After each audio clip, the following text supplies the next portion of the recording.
Hi guys, welcome back to my channel. Today's video I'm going to be answering the most asked question, or one of the most asked questions that I get on Instagram, which is how did you get signed? How did you become a model? And so I'm going to be talking about how I got signed and tips and tricks that you guys can use too. I do have another video, but it's more of like what makeup that I do for casting. So in this video is just going to be a whole talk through of what you can do to get signed, how I became a model and how I got into the industry. So if you want to see that, then keep on watching, bitch. I don't know why, but like on camera my hair looks really dark red. I mean, I don't hate it, I do like it, but in real life my hair is more of like a orangey brown. But anyways, so for most of you who follow me on social media, you'll know that I'm signed to Milk Model Management, which is one of the top agencies in the UK, and it is especially good at plus size models and plus size modeling. So this is basically, oh my god, just hit myself in the face. This is basically my portfolio. It is a book that will have like all your images. Oh my god, that was a card that will have all your images in it, and a lot of these are quite old. Like these pictures here of me are about 2 or 3 years old, and some straight hair pictures from when I was like 18. Yeah, my book needs updating, but because I don't really go to castings anymore, I don't really like need my book as much. And then these are some cards that you will use for castings. So just have like a picture of you, your name, and then on the back they'll have all your measurements across, and you basically give these to like casting directors or just people that can like potentially book you for jobs, so that they don't like forget you, because obviously they're going to see like so many models that they need to have cards to remember who's who. But before we get into that, we should discuss how I became a model, because I don't have any friends or any family members in the industry. I didn't know anyone in the industry who was doing it, and I didn't even know that I could do it. So let's talk. My story and my journey dates all the way back to late 2015, the start of 2016, when I was like 17. I think I was like 17, and my social media following was growing. I think I had about 20,000 followers around this time. So if you scroll down onto my Instagram back to like, I don't know, maybe like January 2016, and you'll see what like the type of things that I was posting. It wasn't anything really model related. It was just like selfies of me, like curly hair pictures. I was like really into like my hair back then, and yeah, just things like that. And so my social media started growing, and I had a casting director, or like someone who was part of like some production company. I can't remember which one. I don't know, the company he worked with or whatever it was, I don't remember, basically specialised in scouting people who looked different. So they had a lot of people on their page that had like freckles. They had a lot of people with curly hair, a lot of people from like Asian countries and like different ethnicities and stuff, like not your standard typical model. They had loads of people like that on their website and on their page, and they reached out to me and they were like, you know, we think you could be great. Do you want to come in and meet us?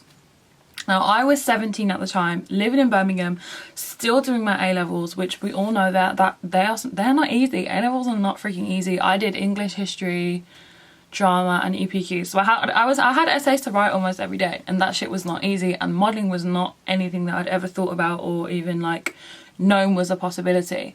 Because I was 17, I passed on the casting director's details to my mom, and so they were liaisoning through email, and basically my mom kind of didn't really think anything of it. She had quite a pessimistic view, and she was just like, you know, people get gooped all the time, people get predators in this industry, people get told that they're gonna be Naomi Campbell the next day, girls get told lies because they just think, oh, they're going to be an amazing model. And she was right to think that way, because it's true. So many girls fall into this trap of thinking that just because like they're told that they're going to be a model, that it's actually going to happen, and they trust people that they shouldn't trust. So she was right in thinking that. However, I don't know what the company was, so I don't know if they were actually legit or not. But anyway, we forgot about that. Time went on, and then a few weeks later my current mother agent reached out to me, and again I was 17, so I passed on the details to my mum, and they were talking over email. And basically my family is quite education driven, and they still are today. So when someone's saying, oh, we're going to make your daughter a model, it was not really something that was like in my plan or in my like family's vision for me. So again, we've just forgot about that. And a family friend of mine came over to my house and basically told us that she was a photographer and that she was in university, and you know, she wants to use me as one of her muses for one of her university art projects or something like that. So my mum was like fine with it, my family were cool with it because it's a family friend, it's in a university, it's in a safe environment.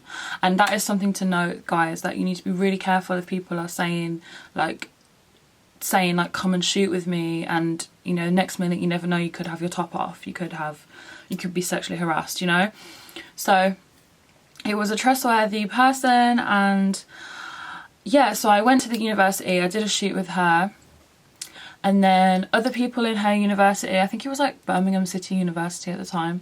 Yeah, so I kept going to Birmingham City University to do like various shoots, and a lot of the stuff I was doing was streetwear, and then there was a little bit in the studio, and the pictures were coming out really good. Like, I don't know how I just basically got really popular in this university, and the pictures were coming out great, and whenever I'd like post them on Instagram, more people would reach out to me, like just random kind of little Birmingham-y brands, and like kind of like random Instagram photographers would like reach out to me. So I started doing more and more shoots, and I didn't realise, but I was effectively growing a portfolio. I started getting more Instagram followers and started getting people wanting to send me clothes and send me free things. So really, I've been doing this whole Instagram thing since about 2016. I can remember my first ever promo was with Vanity Planet. Am I allowed to name brands on Instagram? I mean, on YouTube, I don't know. It's Vanity Planet, and it was the face scrub that was like super popular. And I remember, again, they went through my mom and they emailed her and they were like, she looks amazing, like we want to use her again.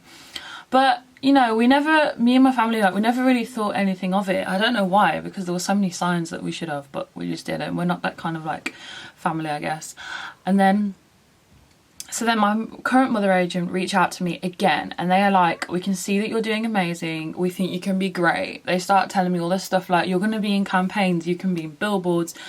And at this point, I had started moving closer to being body positive online, because previously I would only post like shoulder to head pictures, but I'd started to talk about body positivity and things like that a little bit more. And so they reach out to me, and so basically, I don't know why, but I'm in London for a random shoot. I started skipping school, not like skipping school, like I would just, you know, in sixth form you have like those, that just sounded like a cat was in my room, oh my god. You know how like in sixth form you have like periods where you're free? So I would just like, in my free periods, I would wake up super duper early, get on that Birmingham New Street London Midland train to London Euston, and I would go and do a shoot. And yeah, and basically one day I was just in London for a shoot randomly, and the photographer had worked with, or was working with, my current mother agent. So she was like, they're going to be at the station in a cafe, they're there right now, like why don't you just go and meet them while you're here and talk to them, and what's the harm in talking to them? So I went and talked to them. Oh my god, my attitude I don't know if it was my attitude, but I had my guard up and I was not believing anything that they were saying to me. And I was just like, I remember they asked me like, what's your, like, where do you see yourself in the future? What job do you want to have? What can you see yourself doing? I remember I answered, I want to be a diplomat and I want to work in foreign policy. And if that doesn't happen, then I want to be a social worker. Like, I was basically telling them all this stuff, which was like absolutely nothing to do with the entertainment industry, nothing to do with the fashion industry. So they like knew that I didn't know my worth at that time and like didn't know like anything about the industry. So luckily, they still wanted to sign me, even though I was cheeky as hell to them. And I think they just respected the fact that I was like an 18-year-old or 17 or 18-year-old in London by myself, not from the city, don't know anything. I was just really like had my guard up, and basically I was not going to be told nonsense, which is what I would advise all of you guys. You know, you can get people promising you the world in this industry, and just take it with a pinch of salt and wait and feel people out before you trust them, before you change your before you change yourself, and before you make huge life decisions. And always discuss it with someone that, I mean, I say always discuss it with someone. I didn't discuss it with someone. I just decided what I was going to do. But that's just because I'm a really strong-minded person. And I don't always think that's the best way. But yeah, just basically what I'm saying is protect yourself. And don't go off to random cities doing random shoots by yourself like I did. Or if you want to do that, just make sure you know how to throw hands, okay? Those of you who don't know what a mother agent is, I think I should preface this. It's basically like for someone who is not from that city, it's for them to like be let into the industry and to have somewhere to stay whenever they come to that city. So models from like Germany and Sweden, when they come to London, will have a London agency, but they'll also have a mother agent. And obviously because I was from Birmingham, it was a bit more difficult to sort of like get into like the industry not being from London. So having a mother agent who basically is the person who like will scout you, will pitch you to agencies. This is before you even sign. This is really before you're even a model. And yeah, that's basically what a mother agent is. So time went on and I was doing the plan was always that I was going to do my A-levels and get basically school out of the way before going and seeing any agencies and going and doing anything. But I remember in the May, and I think I finished sixth form in like the June. So in the May, the month before, I got a direct message from a model. I got a message on Instagram from a booker and a scout at IMG Models. Like, can you imagine? Like, I remember I was in school that day. It was lunchtime. I opened my DMs and I see that an IMG booker wants to meet with me, wants me to come to London, and I could not believe it. I was like, damn, like shit, this must be something. Like I must be something then. You know, I've had like no one, you know, I must be somebody then. Like I must have something special. So I was like, how am I going to find the train? I was like, how am I going to find £30 to get on the train and go to London? And I found that £30. I got on that London Midland train and I went into the agency, and basically, long story short, they said to me, because at this time I was a size 12, which is not it's not the easiest size to be in the industry, because you need to be a straight size model, which is like a size 6 to 8, or a plus size model, which is usually like a size 14, 16 and above. So I remember I went to the agency. I was really, really nervous. I was wearing all black, which was the wrong thing to do because I was trying to get on the curve board. And if you're trying to be on a curve board, you need to look curvier, and we all know that black makes you look slimmer. So I went wearing all black, and they basically said to me, we're not really sure like where to place you because you don't really fit into either one of the categories. And they wanted me to grow a bit more as well as a person. They were like, you know, get some more images, work on your portfolio, and then come back and see us. But that didn't really happen, so I kind of just like forgot about that. And then I remember I went on a girls' holiday to Ayia Napa, which I could tell some stories about that trip. But I went on a girls' holiday to Ayia Napa when I was 18. And I was supposed to be there for like a month because I was supposed to be like working in Ayia Napa, you know, working holiday, whatever. And after the second week, I thought to myself, I'm not having fun anymore. I'm tired of this drinking every day and not really achieving anything. I'm not making any money. Why am I doing this to myself when I could be out achieving things? I don't know. I had some like weird click in my head of like, I'm better than this. Not that I'm better than the people that I was with in Ayia Napa, or not that I'm better than the place itself, because the place Ayia Napa was lit, let me tell you that. But just in the sense of like myself, I deserve better for myself. Like I should respect and want to do better for myself. And so I flew back. I spent all the money I had on that £80 flight back from Cyprus to, I think it was like London Luton or something. I flew back and I went and stayed with my mother agent for a week, and they set me up with some photographers like Mark Hayden, who's really popular at the time. I can't even remember some of the other people's names, but just I basically did some test shoots with some really good photographers, got loads of images ready, and then we went in and we went to see Milk, and they were like, we're going into the agency today, to be ready, bitch. Basically that's what my mother agent said to me. We went into the agency, obviously I was super duper nervous. I remember I was like stood behind the door and I was like, I can't do this, like I don't know if I can do this. And we went in, and if you guys have watched the TV show that I'm in at the moment, which is called Curvy Girls Shook Bear on Channel 5, and it aired at 10 p.m. on, I think it was like this Wednesday. Basically my agent basically said that when I walked in, she was really distracted and she just really wanted to sign me straight away. So luckily for me, I had a really great experience with getting signed. And I literally just went into the agency and they asked me what are my hobbies, what do I like doing, what clients can I see myself working with. And I was just like listing off like some clients that my mother agent had like told me to say. And they were like, we love you, you have beautiful hair, you have a great face, but your size, you're gonna have to buy some padding. So they sent me a link and I bought some £30 fat padding basically for around the hips and around the butt, because I was definitely not, I was not skinny enough to be on the straight size board, but I was not plus size enough to be on the plus size board at this point. As I said, I was a size 12. So I had to wear this like fat padding for a lot of plus size castings and on a lot of jobs as well. And you know, wearing the padding was a really normal thing. I would be on set with other girls and they'd be wearing it too. Sometimes they would ask me to pad up twice.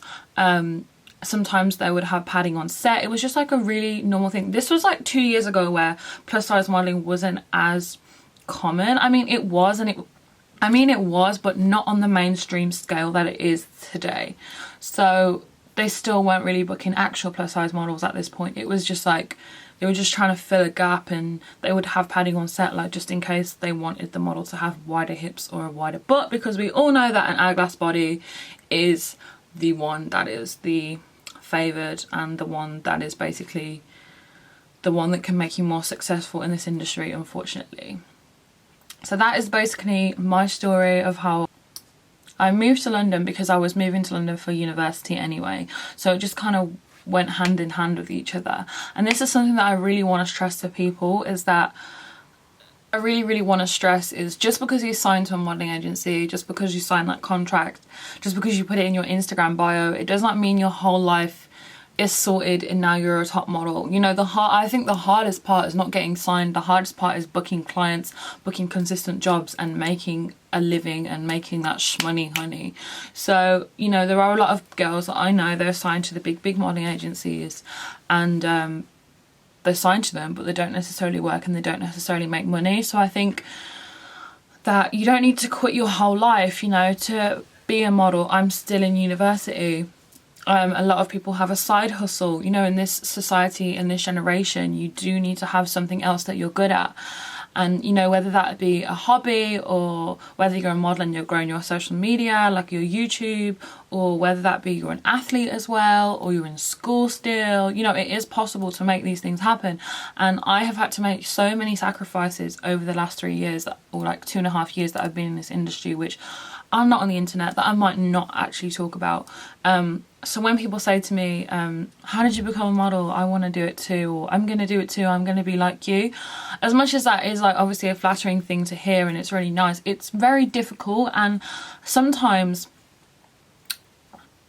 it is very difficult. And sometimes I feel like by people saying that, they're like saying that they're going to do it too because it's easy, and it's not in any way, shape or form easy. This job is not for people who, unfortunately, this is a very cutthroat industry. This job is not for people who don't like travelling, who can't take criticism, because in the beginning you will hear a lot of criticism. A lot of the criticism I used to get was, you're not big enough, your body shape's not right, you're not, and then some clients would be like, you're not thin enough, and then some people would just, you know, just like different comments like that. You've got to have a thick skin, and you've got to be prepared to, you know, do things that normal people don't have to do. And it is very much like a you need to love yourself situation, because it is all about your looks at the end of the day.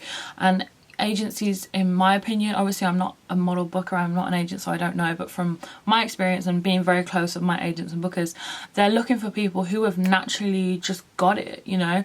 There's some people who are meant to be in front of the camera, there's some people who are meant to be behind the camera. And a saying that I saw on a meme was, there are some people that were meant to be in the shop window and some people that are meant to work in the shop.